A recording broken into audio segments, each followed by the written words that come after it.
Hi there, it's Skyward Shield. Welcome to the Smite video. We have patch notes. I thought we were on to season 4, but oh well, whatever. I'm cool with this. Sorry for not putting it up last night. I had work, and yeah, I just went to sleep as soon as I got back. I could have made a video, but all I probably could have done was record. I would have had to upload it as soon as I got up, so that's why I sound a little groggy. Just woke up, but let's get started. Let's talk about the new goddess, the Morrigan. At first, I thought, oh, look at that, high res. I caught you making a typo or grammatical issue. It should be just Morrigan, but I'm just thinking too much Dragon Age right there. Anyway, she's a mage, and she can also play like a jungler. So, hello, female Ao Kuang, minus an execution. Anyway, passive, prepare for death. Third hit of Morgan's hit chain will explode, causing damage to all enemies within range and weaken all enemies hit. Enemies afflicted by this will take additional damage over time. Her first ability has 3 aspects. The Morrigans summon her alternate forms to her side. When activated again, they focus their power together to damage and stun enemies in front of them. So basically, she has a skill that can help when she's being boxed. So if you think, oh, she's a mage, I could just go box her in. Well, guess what? She has this, which could just say, what's up? I have you now. So, yeah. Pretty good. I think this is a good move if you can counter. So if you want to box her, you have to make sure that thing is on cooldown. Number 2, Doomsayer. Morrigan launches a wave of dark magic at her enemies, dealing damage and dooming them for 8 seconds. Doomed enemies will take bonus damage the next time they're hit by one of Morrigan's damaging abilities, including her passive. However, first, okay, maybe they decided to take it out, but apparently this was also supposed to be in the, or they were going to put this in, with every other ability. So like the example was, you see Amma use her 2 and hit somebody while they were doomed and they took more damage. Maybe they took that out because it can be a little OP. Anyway, these next 2 are what define Morrigan. Also, Doomsayer is her clear, most likely. Confusion. The Morrigan creates a phantom of herself while becoming stealth and gaining increased movement speed. The phantom runs to the target area, deals no damage, and will die if it takes any damage.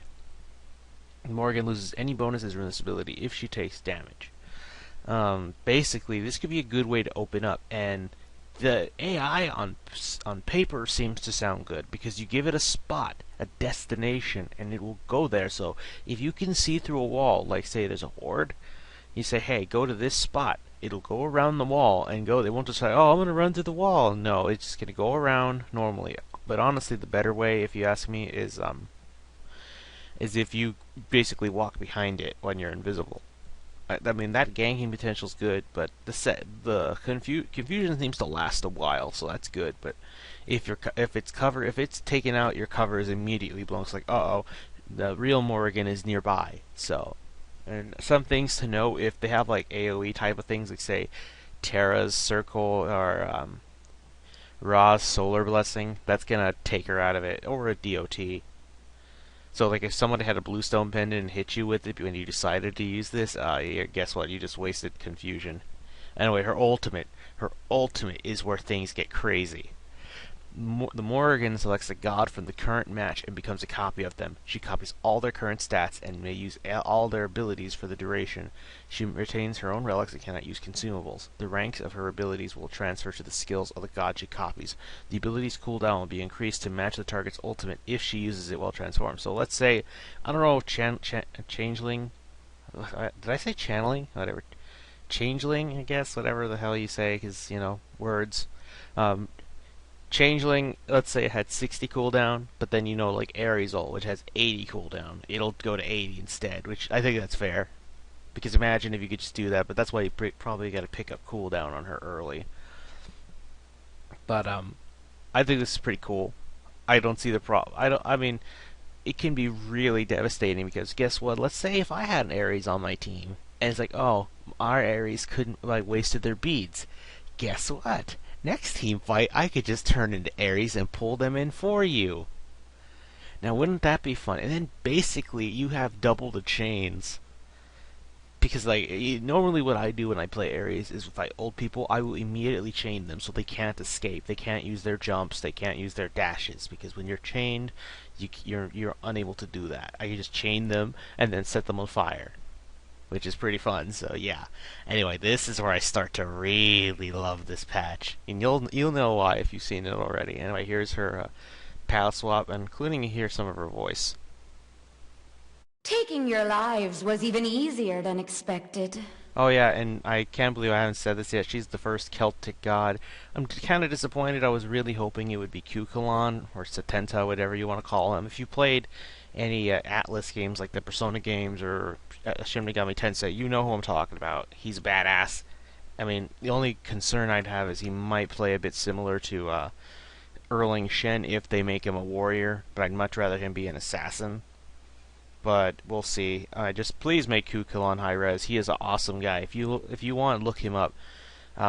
If just look him up on Atlas's wiki if you want, because his spelling for his name as Cuchulainn is very weird. But Setenta is a lot easier to look. But I believe that's Spanish for 70.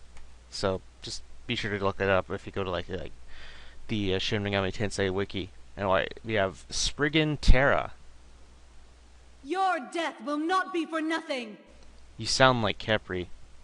Oakseer Artemis. And yes, another Raw skin, Eldritch Raw. Rendered unto darkness. Okay, these last ones I can't see. I can't see I can't hear the rest of the voice packs for some reason. But oh well. Anyway, if he's just showing you this little snippet here, it's like, oh, that's Donkey Kong. That's a Donkey Kong skin. Yes and no. Drums out for Raijin. I can't believe it. People were asking for a Harambe skin. They said they weren't going to do it, and basically this is it. Drums out for Raijin, boys. Next, Spectral Sword Ares. It looks pretty cool. It has that ghost-like medieval era type of thing. I like that. It's pretty cool. Huru Kai Hoyi. I hope I said that right. And then Team Allegiance gets Athena. I'm not a fan of Team Allegiance. Always been about that Sor and a bit of Eager, but that's because Eager made Raw great again. But cool skin. Other than that, it looks good. At least they changed the shield to match it too, and the spear, which is good. Anyway, Mastery skins updated for Ho Yi, my boy Ra. And then they updated Kabrakan's Mastery skins. It is beautiful. I'm surprised Kabrakan got his updated. I would think they got Ares too, but my boy Ra. I mean, look at that. It looks like he has a Mega Evolution stone on his head. Alpha Shirisumo, Team Allegiance Ward. Path of the Phantom Queen has been unlocked. Players will have to buy into the event to participate. Players who have Twitch Prime will be able to play it for free. So whoop.